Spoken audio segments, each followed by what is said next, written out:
This begins, and in brackets here are the updates of the day. New South Wales adding 6. You can see Queensland 0 new cases and Victoria just 1. So the 3 biggest states have already tallied up their total for the completion of yesterday after testing.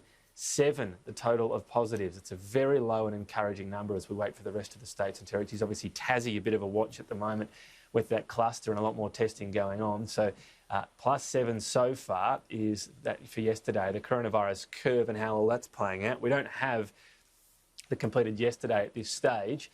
You can see that the plateau, though, on this coronavirus curve, a very encouraging one, that over the past 3 days, it's been sitting at about the level of in the 40s, so 40 for the last one, as I said, so far, just 7 so far from the 3 biggest states. So perhaps we could get, just a bit of conjecture here, the lowest number we've seen for quite a few weeks. If it can go below 30, it would be the lowest for quite a few weeks, and we'll see if that can be established as a trend. We need to see it come right down to see the beginning of eased restrictions and a few other conditions in place as well. Taking a look at the situation around the world now, the number of cases has risen past 2.4 million.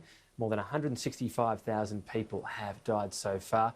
The curve is flattening in Western Europe. Italy recording 433 new cases. It's a lot, but it's 300 fewer than Saturday. Spain and France showing similar signs. Donald Trump says he would be prepared to provide Iran with aid despite sanctions.